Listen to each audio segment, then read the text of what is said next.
এখন ইষ্ট প্রসঙ্গ করার জন্য আহ্বান জানাই শ্রদ্ধেয় ডক্টর কৃষ্ণনাথ চৌধুরী দাদাকে। দাদা জয়গুরু। মা জয় গুরু। দাদা 25 মিনিট বলুন দাদা। গতির ভর্তা প্রভু প্রেষ্ঠ ঈশ্বর পুরুষোত্তম আব্রহ্ম স্তম্ভ বৃদ্ধাতা সদ্গুরু স্তং নমস্তুতে। উপস্থিত শ্রদ্ধাভাজন দাদারা, ভক্তিমতী মায়েরা, ভাই ও বোনেরা, সবাইকে আমার অন্তরের অন্তঃস্থল থেকে জানাই সশ্রদ্ধ আনন্দিত জয় গুরু। এতক্ষণ আমরা নামামৃত সুধা পান করছিলাম এবং নাম ধ্যানের মাধ্যমে আমাদের যে দীক্ষা জীবনের সার্থকতা বা মূল ভিত্তি, ফাউন্ডেশন, সেটার সঙ্গে যুক্ত হয়েছিলাম এবং এই ভিত্তির উপর দাঁড়িয়ে এখন যে ভাবের সৃষ্টি হয়েছে, ওই মা যে বলছিলেন যে অন্য কথা বললে পরে ভাবটা নষ্ট হয়ে যায়, এরকম সত্যি ভাবটা নষ্ট হয়ে যায় যদি অন্য কথা বেশি বলা যায়। কাজে এর উপর দাঁড়িয়ে ঠাকুরও বলেছেন নাম ধ্যান করলে পরে যে মনটা অন্তর্মুখী হয়, ভাবের সৃষ্টি হয়, সেই ভাব নিয়ে যদি আমরা ইষ্ট কথা বলি, আমরা সেই ভাবটা সারাদিন বজায় রাখি, তাহলে keep your attention at the third eye. পুণ্যপুঁথিতে ঠাকুর বলেছেন যে তেসরা তিল দ্বিদল বা আজ্ঞা চক্রে মনা সংযোগ রেখে নাম ধ্যান করাই তো ওই জায়গাতে করলে পরে তখন সবকিছু সুনিয়ন্ত্রিত হয়, সেন্টারের সঙ্গে আমরা যুক্ত থাকি। সেটা যখন এই যে একজনের জন্মদিন উপলক্ষে শুভকামনা, আরোগ্য লাভ, হয়তো পরীক্ষা দেবে, সাফল্য লাভ করা, সবকিছু মিলিয়ে আমরা উদ্দেশ্য হচ্ছে আমরা সুস্বাস্থ্যের অধিকারী যাতে হই, সুস্থ এবং সুদীর্ঘ জীবন লাভ করতে পারি, খুব সুন্দরভাবে আমরা সারাটা জীবন অতিবাহিত করতে পারি এবং আমাদের মানুষ জীবনের যে গন্তব্য ঈশ্বর প্রাপ্তি, সেই অভীষ্ট লক্ষ্যের দিকে এগিয়ে যেতে পারি। তার জন্য একান্ত প্রয়োজন হচ্ছে এই নাম ধ্যান, যা আমরা এতক্ষণ করলাম। এখন আমি আদিষ্ট হয়েছি ইষ্ট প্রসঙ্গ করার জন্য যতটুকু বুঝি কিছুটা তুলে ধরার চেষ্টা করছি। একটা উদাহরণ আমরা জানি, ঠাকুর বলেছিলেন যে একজন মানুষের হয়তো অনেক প্রভাব প্রতিপত্তি আছে, খুব শক্তি আছে, দেখতে খুব সুন্দর, গায়ে অনেক দামি পোশাক পরা, হাতে অস্ত্র শস্ত্র আছে, মাথায় টুপি আছে, পায়ে খুব দামি জুতো আছে। সে অন্ধকার রাস্তা দিয়ে চলছে, অস্ত্র শস্ত্র আছে, কিন্তু অন্ধকার রাস্তা দিয়ে যখন চলছে, যে কোনো সময় তার জীবনে বিপর্যয় এসে যেতে পারে বা বিপদের সম্মুখীন হয়ে যেতে পারে। কারণ সবকিছু আছে, কিন্তু অভাবটা কিসের? অভাবটা হচ্ছে আলোর। সেই আলোর দাম এমনিতে সব থেকে কম, কিন্তু এটাই বাকি সব কিছুর থেকে আমাকে খুব সুন্দরভাবে সাফল্য লাভ করতে সাহায্য করবে, আমি আমার গন্তব্যে পৌঁছতে সাহায্য করবে। সেই আলোটার খুব প্রয়োজন। সেই আলোটার জন্য এই জন্য উপনিষদে বলা আছে যে এনলাইটমেন্ট ইজ ইম্পসিবল উইথাউট গুরু। আমি মানুষ হিসাবে জন্মগ্রহণ করেছি, গুরুকে মাতা গুরু, পিতা গুরু, গুরু জ্যেষ্ঠ ভাই, তার থেকে অধিক গুরু বুঝিলে সে পাই। সেই অধিক গুরুকে শ্রী শ্রী ঠাকুর বললেন মা বাবা হচ্ছেন বাড়ির জীবন্ত দেবতা, কিন্তু সব দেবতার সমাহারে পুরুষোত্তমের সৃষ্টি, সহজ মানুষ নররূপে করেন ধৃতি বৃষ্টি। অধিক গুরুকে, সেই যে দিন দুনিয়ার মালিক, বর্তমানে কলিযুগের শেষে চরমে চরম প্রকাশ তাই কল্কি, কল্কি রূপে অবতীর্ণ হয়েছেন পরম দয়াল শ্রী শ্রী ঠাকুর অনুকূল চন্দ্র। এই জন্যই যে আগে বললাম এনলাইটমেন্ট ইজ ইম্পসিবল উইথাউট গুরু। আমি নিজে না না এখন জানি লাইছে জানি লাইছে এই গুরুকরণ ছাড়া কোনোদিনই সম্ভব নয়। এবং গুরুকরণের জন্য আমরা জানি যে যুগে যুগে ঈশ্বর নিজেই ধরাধামে অবতীর্ণ হন। সত্যতে শ্রীহরি, ত্রেতাতে রাম, রামচন্দ্র মর্যাদা পুরুষোত্তম, দাপর যুগে ভগবান শ্রীকৃষ্ণ লীলা পুরুষোত্তম, তারপর বুদ্ধ, যীশু খ্রিস্ট, হজরত মোহাম্মদ শ্রী চৈতন্য, শ্রী শ্রী রামকৃষ্ণ ঠাকুর এবং শ্রী শ্রী ঠাকুর অনুকূল চন্দ্র এই ধরাধামে অবতীর্ণ হয়েছেন পরপর বিশ্ববাসীকে পরিত্রাণ করার জন্য। অর্থাৎ বিপাক পথে হাত ধরে যে চলার কায়দা জানিয়ে দেয় তাকেই জানিস গুরু বলে, অভয় পথে সেই তো নেয়। যুগে বাঁচা বাড়ার মূলে গ্লানি যেথায় দেখতে পান, পুরন পুরুষ সে সবগুলি বদলে আনেন অভ্যুত্থান। যে অন্ধকার ভাব আমাদের জীবনকে অনেক বিপদের সম্মুখীন করে তোলে, সেই অন্ধকার ভাবটাকে কাটানোর জন্য, এই আলোকময় পরিবেশ সৃষ্টি করার জন্য, এনলাইটেড আমাদের জীবনটা যাতে এনলাইটেড হয় তার জন্য গুরুকরণ অবশ্য প্রয়োজনীয়। সেই জন্য আমরা পরম দয়াল শ্রী শ্রী ঠাকুর অনুকূল চন্দ্রের রাতুল চরণে আশ্রয় নিয়েছি। কাজী শ্রী শ্রী ঠাকুরের যে মহাভাব সমাধি অবস্থা হয়েছিল তখন বয়স 24 কি 25।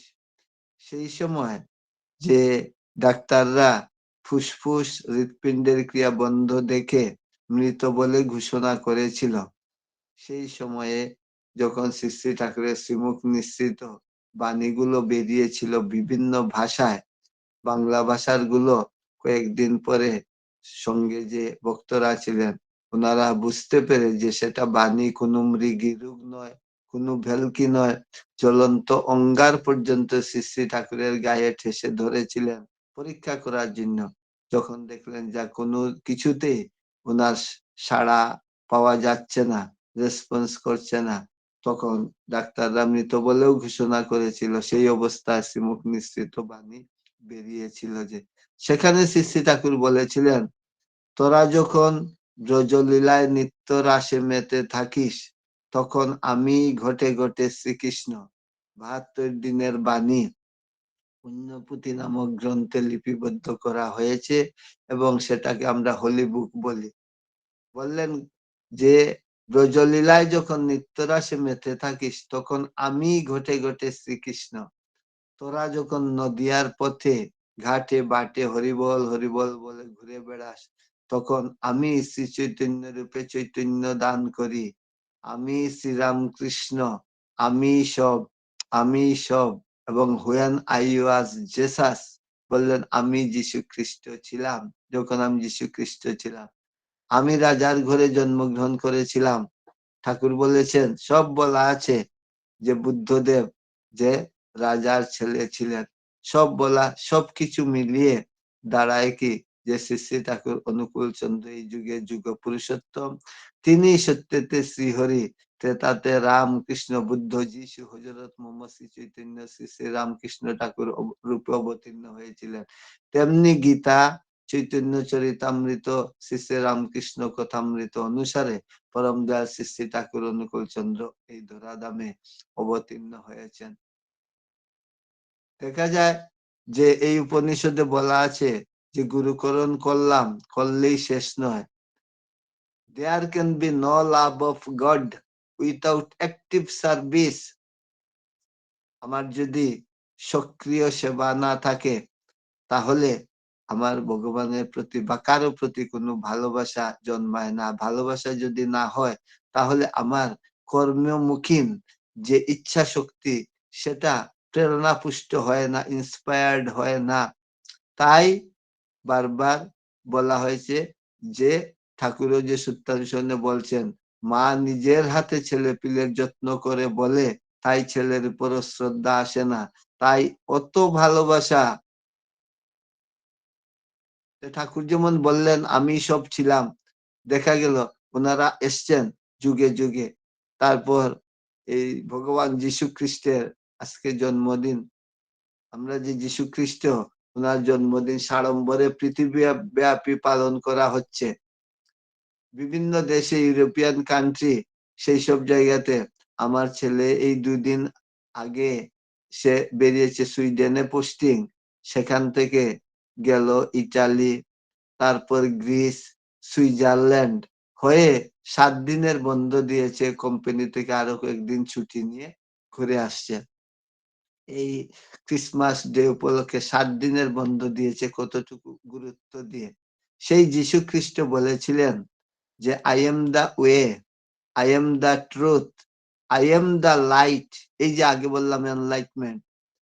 একটা ছেলের শুভ জন্মদিনে তার জীবনটাকে আলোকময় করে তুলতে হলে গুরুকরণ করাতে হবে, এবং গুরু যা বলে দিয়েছেন সেইভাবে, সেই পথে তাকে পরিচালিত করে যে যে কোয়ালিটি তার জীবনকে আলোকময় করে তুলে, যেসব গুণ, ভাবনা, ভাব, বলা, কর্ম, সেইগুলোতে সুসজ্জিত করে দিলে জীবনটা আলোকময় হয়ে উঠবে, তখনই গুরুকরণের সার্থকতা।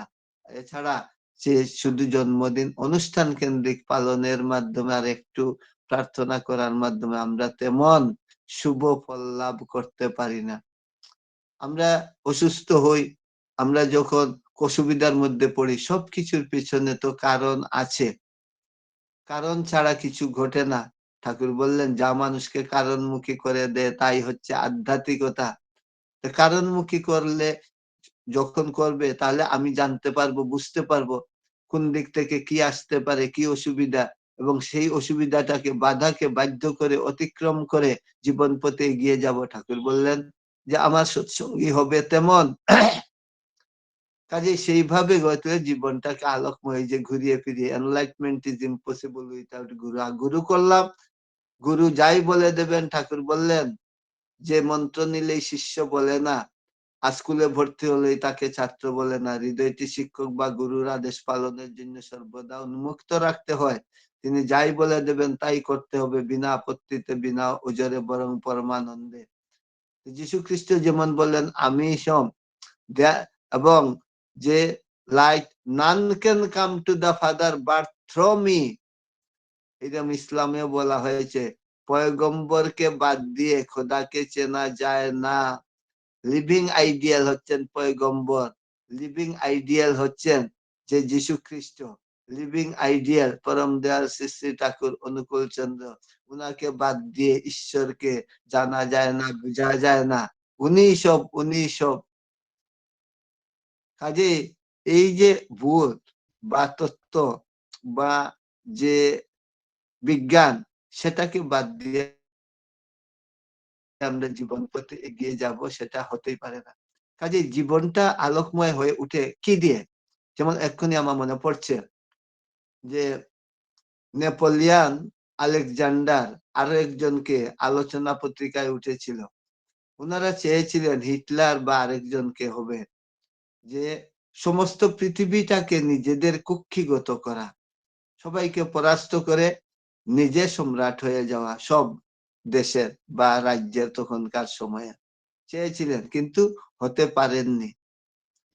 হয় নেপোলিয়ান না হলে আলেকজান্ডার। যখন পরাজিত হয়ে রইলেন, পরাজিত, তখন তারা জিজ্ঞেস করেছিল যারা পরাজিত করেছে যে আপনি কি চান বলুন। উনি বলেছিলেন আমার নাতিকে আমার কাছে এনে দাও। নাতিকে যখন কাছে আনা হলো, তখন উনি বলেছিলেন যে দেখো, আমি এই মাসুল পাওয়ার দিয়ে, এই শক্তি দিয়ে চেয়েছিলাম পৃথিবীকে জয় করতে পারিনি, কিন্তু ভগবান যীশু খ্রিস্টের কথা বলেছিলেন যে দেখো, এই যীশু খ্রিস্ট শুধু ক্ষমা করে, প্রেম, ভালোবাসা দিয়ে পৃথিবীকে জয় করে আজকে পৃথিবীর মানুষ উনাকে অনুসরণ করছে। উনি যীশু খ্রিস্ট গিয়েছিলেন কোথাও যাজন করতে, কোন দেশে দেশে ঘুরেছেন, সব দেশে গিয়ে মাইক দিয়ে ভাষণ দিয়েছেন, গান গেয়েছেন, অর্গানাইজ করেছেন? না। সূর্য কাউকে বলে না আমি উঠেছি, মানুষ এমনিতেই দেখতে পারে। তাই ঠাকুর বললেন সত্যানুসরণে, ডালিম পাকলে যেমন আপনি ফেটে যায়, তোমার অন্তরে সদ্ভাব পাকলে তেমনি আপনি ফুটে বেরুবে, মুখে তা প্রকাশ করতে হবে না। এই হচ্ছে জীবনকে আলোকময় করে তোলা। আলো যখন হয় তখন বহু অন্ধকারও তাকে ঢেকে রাখতে পারে না, এবং বহু অন্ধকার তো আলোকে ঢেকে রাখতে পারে না, সেই রকম সূর্যকেও কেউ কোনদিন বেশি ঢেকে রাখতে পারে না। এবং আলো যখন জ্বলে তখন পোকামাকড় আপনি আসে। কিন্তু কিছুদিন আগেও দেখলাম নেটে বেরিয়েছে, শ্রী শ্রী ঠাকুর সতর্ক করে দিয়ে বললেন যে দেখো, আলো যখন জ্বলে তখন সেই আলোর নেশায় মত্ত হয়ে, খুশি হয়ে শত শত পোকামাকড় আসে, সেই আলোর নেশায় মত্ত হয়ে আসে। কিন্তু তখন সেখানে টিকটিকি এবং ব্যাঙও এসে বসে থাকে। তারা কিন্তু আলোর নিচে বসে, কিন্তু উদ্দেশ্য যে আলো, সেই আলো কে কাজে লাগানো তা কিন্তু নয়, বা সেই নেশায় বা উল্লাসিত হয়ে নয়, তারা আসে উদর পূর্তি করার জন্য। যে পোকামাকড় গুলো আসবে সেইগুলোকে ধরে ধরে খেতে হবে। ঠাকুর তাই সতর্ক করে দিয়ে বললেন, এই কয়েকদিন আগে বেরিয়েছিল যে ঠাকুর বললেন সেই রকম সংসারে, সমাজে অনেক লোক আছে, তাদেরকে দেখতে সাধুর মতো লাগে, তাদেরকে দেখতে, তিনটা শব্দ ব্যবহার করেছেন, যে আচার্যের মতো লাগে। তারা এমন ভাবভঙ্গি দেখাবে যেমন খুব প্রেমিক পুরুষ, কিন্তু সাবধান। শ্রী শ্রী ঠাকুর অনুকূল চন্দ্র একমাত্র সবটা দিক তুলে ধরেছেন। ডু নট, কি করতে হবে কি করতে হবে না সবকিছু। এরপরও যদি আমরা বসে থাকি তাহলে সেটা আমাদের জীবনকে কোনো মতেই এগিয়ে নিয়ে যেতে পারবো না। এই আজ সন্ধ্যার সময় একজন দাদা বলছিলেন, আমাদের গুরু ভাই সব সময় সৎসঙ্গে যান সব জায়গাতে, বললেন দাদা যে একজন গুরু ভাইয়ের বাড়িতে একবার তার বিয়ে উপলক্ষে উনি ডেকোরেটার্স এর কাজ করলেন, 3 বছর আগে বিয়ে হয়েছিল। গেলে যত টাকা কন্ট্রাক্টে করেছেন, বললেন শেষ হওয়ার পর অর্ধেকও দেয়নি, দিয়ে বলছে যে মাসে মাসে 500 টাকা করে দেব। বিয়েতে খাইয়েছে প্রায় 500-600 লোককে, পাড়াপড়শি গুরু ভাই মিলে, সবাই মিলে, আর টাকা দিল না। বলছে যে 3 বছর হয়ে গেল আজ পর্যন্ত দেয়নি। যে টাকা দেয়নি সে আগামীকাল তার মেয়ের জন্মদিন উপলক্ষে ওই সৎসঙ্গ দেবে, খুব বড়। আমি সেটা নিমন্ত্রণ করছিলাম বা আমরা আলাপ আলোচনা করছিলাম ভান্ডারা সহ। সে বলছে দেখুন, ওই যে ওই টাকাটা এত লোককে খাওয়ালো, টাকা নাই, না খাওয়ালে পারতো, টাকা এখনো দিতে পারছে না, বাকি রয়েছে 500 টাকা করে। আর এই করে শুধু নয়, আমি মাইনি যে 500 টাকা করে করে আমার কোনো কাজেই লাগবে না, দেয়নি। আবার এত বড় সৎসঙ্গ আগামীকাল দেবে, ভান্ডারা দিয়ে উঠানের মধ্যে প্যান্ডেল করেছে। এখন আপনাদের কাছে বা আমার কাছে, নিজেদের কাছে এই প্রশ্ন বা এই থাকতে হবে যে আমাদের ধর্মটা আসলে কি। আসলে হচ্ছে এই যে আমি আগে যার বকেয়া করেছি সেইগুলো মিটিয়ে দেব, মিটিয়ে দিয়ে তারপর আমি যত বড় অনুষ্ঠান হোক সেইগুলো করব। না হলে আমি এইগুলো না করে, আমি ঠাকুরের সামনেই তো প্রণাম করে আমার মেয়ের জন্মদিন সেটাকে পালন করা, ঠাকুরের কাছে প্রার্থনা করতে পারি বা সেভাবে করতে পারি। এত লোক খাওয়াবো, ওইটা বাকি রেখে করানো উচিত কিনা, সেটা ধর্মের মধ্যে পড়ে কিনা। ওই ধরুন না, গুরু ভাই বলছে, আরো অনেক ঘটনা আছে সেইগুলো। একটা উদাহরণ বলে শেষ করব। কুমার শানু, যিনি ভারতবর্ষের মধ্যে খুব বড় গায়ক, বিভিন্ন অনুষ্ঠানে এখনো উনি যে বিচারকের আসন গ্রহণ করেন, উনার 2 বছর 2 আগে হবে মনে হয়, একটা উনার জন্মদিন, যেদিন বিচার চলছে ওই দিন উনার জন্মদিন আজ ছিল। জন্মদিনে সবাই বলছে যে আজ কুমার শানুর জন্মদিন, অন্যান্য বিচারক যারা আছে, বড় বড় যারা আছেন, জন্মদিন আমরা পালন করবো এই সেই। কুমার শানু বলেছিলেন, আমার চোখ দিয়ে যে বলছি একদম ভিতরটা যেমন ফেটে যাচ্ছে। কুমার শানু বললেন যে না, আমি করব না। আমি একদিন এমন গরিব ছিলাম, আমার মা জন্মদিনে একটু পায়েস খাওয়ান, এই পায়েস খাওয়ানোর টাকা ছিল না। মার মনে খুব ব্যথা ছিল, মার পায়েস খাইয়ে আমার জন্মদিন পালন করতে পারেননি। আজ আমার কোটি কোটি টাকা আছে, ধন জন সম্মান সব আছে, কিন্তু আমার মা নেই। আর যে মা নেই, আমি সেই যে করতে পারেননি, আমি এখন নিজে এই সেখানে এই টাকা দিয়ে বা আপনারা সবাই মিলে খুব আনন্দ উল্লাস করে জন্মদিন পালন করবেন, আমি এটা করতে পারবো না। এই হচ্ছে সত্যিকারের ধার্মিক লোকের লক্ষণ। যে কোনো অবস্থাতে ঠাকুর যে বললেন অন্যায়কে প্রশ্রয় দিও না, প্রশ্রয় পায় এমন তোরে কিছু করো না। বিশ্বাসঘাতকতা, অকৃতজ্ঞতা, দায়িত্বহীনতা, কর্ম বিমুখীনতা, চৌর্যবৃত্তি, মিথ্যা কথা, এইসবকে প্রশ্রয় দিও না, প্রশ্রয় পায় এমন তোরে কিছু করো না। আমার যতটুকু সব অবস্থায় রাজি থাকো, আমি দুঃখ তোমাকে কি করবে। আমি আমার মতো সামর্থ্য দিয়ে সৎসঙ্গের জন্য শ্রী শ্রী আচার্যদেব বললেন আপনার অনেক টাকা থাকতে পারে, কিন্তু এর অর্থ আপনি খুব বেশি খাইয়ে সৎসঙ্গ দিলেন, তাহলে মানুষের মনটাই দিকে যাবে। গরিব যারা তারা সৎসঙ্গ দিতে ভয় পাবে। আপনার যত টাকা থাকুক, টাকা মূল জিনিস নয়। আপনার সৎসঙ্গ ঠাকুরকে কেন্দ্র করে চলবেন, সবাই মানুষকে ইষ্ট স্বার্থী করে তুলবেন, সবাই যাতে সেখানে এসে মনের আনন্দে অংশগ্রহণ করতে পারে, ইষ্টমুখী চলনে চলতে অভ্যস্ত হয়, এমন ভাবে করবেন। টাকা পয়সা থাকলেও খুব বেশি দিয়ে করবেন না। বলেছেন, আমি নিজে শুনেছি, এবং দেওঘরে দেখবেন, আমি দেওঘরে অনেক সৎসঙ্গে অ্যাটেন্ড করেছি, শুধু বড় বড় বাতাসা দিয়ে পর্যন্ত সৎসঙ্গ হয়। দেওঘর কি করতে পারেন না?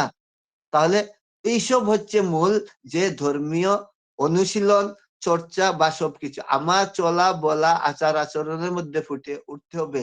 যা ঠাকুর বললেন যে আমি চাই আমার সৎসঙ্গী এমন হবে, তার ভিতর সেবা, সহানুভূতি, স্থৈর্য, ধৈর্য, তেজ, বিশ্বাস, বিচার বুদ্ধি, দয়া দাক্ষিণ্য প্রেমমণ্ডিত করে তাকে দেবতা করে তুলেছে। আমি মানুষের টাকা নিয়ে টাকা দিলাম না, মিথ্যা কথা বলি রোজ, কথা দিয়ে কথার খেলাপ করি রোজ। শ্রী আচার্যদেব বললেন, নেটে বেরিয়েছিল, কথার খেলাপ করা ভয়ঙ্কর, মিথ্যা কথা বলা ভয়ঙ্কর। অমীয় বাণী বইয়ে 47 পৃষ্ঠাতে শ্রী ঠাকুর বললেন যে দেখো, তোমার একজন যদি কিছু কামিনী সঙ্গ করেও, কিন্তু সে যদি সত্যবাদী হয়, সত্য পালনক্ষম হয়, সত্যাদর্শী হয়, তাহলে সে একজন অন্য যে কোনো থেকে সে অনেক ভালো। বলছেন যে এটা হচ্ছে মূল জিনিস। একজন বললেন যে মদ খাওয়ার থেকেও, কামিনী সঙ্গ করার থেকেও মিথ্যা কথা এত খারাপ, বলে ছাড় পোকার মতো ক্রমশ বেড়ে যায়। ইষ্ট প্রসঙ্গে রয়েছে, নারীর নীতিতে রয়েছে, সব দেখে। তাহলে এইসব জিনিস আমরা এটা চিন্তা করি, আমরা বলি না কেউ যদি মদ খায় নষ্ট, আর মিথ্যা কথা বলছে হাজার হাজার মানুষ, আমি সহই ধরুন, যারা অনবরত মিথ্যে বলছে, আমরা তাদেরকে তত খারাপ বলি না। কাজেই আমাদের ইচ্ছা মতো হবে না, আলোকময়। এই জন্য বললাম ঠাকুরের ভাবাদর্শ যেটা, সেটা জানলে আমার জীবনটা আলোকময়, এবং এনলাইটমেন্ট ইজ ইম্পসিবল উইথাউট গুরু, এটা ছাড়া কোনদিন এগিয়ে যেতে পারবো না। কাজেই ডিপি ওয়ার্ক বলুন, যাই করুন, আমরাও আলোকময় জীবন যাপন করব। পরিবেশ, পারিপার্শ্বিক, আত্মীয় স্বজন, সমাজ, রাষ্ট্রীয় জীবনে সেই আলোকময় জীবন যাতে সবাই করতে পারে, সেই জন্য গুরুকরণ অতি অবশ্য প্রয়োজন। আমার সময় হয়ে গেছে। শ্রী শ্রী ঠাকুরের রাতুল চরণে আমাদের যে শর্মিষ্ঠা মা, আমার একদম ছোট বোন, আমার কোনো ছোট বোন নেই, আমি ওনাকে একদম ছোট বোন হিসাবে আমি দেখি, চলি, সেইভাবে সব দিক দিয়ে শর্মিষ্ঠা মার যে আলোকময় জীবন, ইষ্টচ্ছল জীবন, এবং উপস্থিত যারা আছেন, আমাদের ডক্টর অশোক চট্টোপাধ্যায় ছিলেন, দেখেছিলাম যেমন যারা আছেন, প্রত্যেকের ইষ্টচ্ছল প্রাণবন্ত জীবন পরম দয়ালের আতুল চরণে প্রার্থনা করে এখানেই শেষ করছি। জয় গুরু। জয় গুরু দাদা, জয় গুরু। আমার শ্রদ্ধেয় দাদা খুব সুন্দর করে প্রথমে নাম দিয়ে শুরু করেছিলেন, যে নিষ্ঠা সহকারে যদি নাম করি তাহলে আমাদের জীবন সুনিয়ন্ত্রিত হবে। এবং আমাদের যে আজকে যে নিবেদনগুলো হয়েছে, তার মূল কথাই হচ্ছে নাম করতে হবে এবং তার কাজ করতে হবে, তবে গিয়ে আমাদের আশীর্বাদ পাওয়া যাবে। সব দেবতার সমাহারে পুরুষোত্তমের সৃষ্টি হয়, চরমে চরম প্রকাশ হচ্ছে কলি, তাই তিনি কল্কি রূপে এলেন এই ধরাধামে। যুগে যুগে তিনি পরিত্রাণ দেওয়ার জন্যই তিনি এসেছেন। জীবনটাকে সুন্দর করার জন্য গুরু ধরতে হবে এবং তার বিধিবিধানগুলো মেনে চলাই আমাদের ধর্ম। কৃপা পেতে হলে করতে হবে। আমার চলা বলায় যেন এমন হবে, যা দেখে আমার ঠাকুর কেমন তা যেন সবাই বুঝতে পারে। খুব সুন্দর করে আলোচনা করলেন। আমরা প্রত্যেকেই সমৃদ্ধ হই, যখন দাদা আসেন তার কথা বলেন, আমরা সমৃদ্ধ হই। পরম পিতার আতুল চরণে আপনার সার্বিক মঙ্গল প্রার্থনা করি দাদা। খুব ভালো থাকুন, সুস্থ থাকুন, আনন্দে থাকুন। পরম পিতার কাছে এই কাতর প্রার্থনা আমাদের সবার। জয় গুরু দাদা, ভালো থাকুন।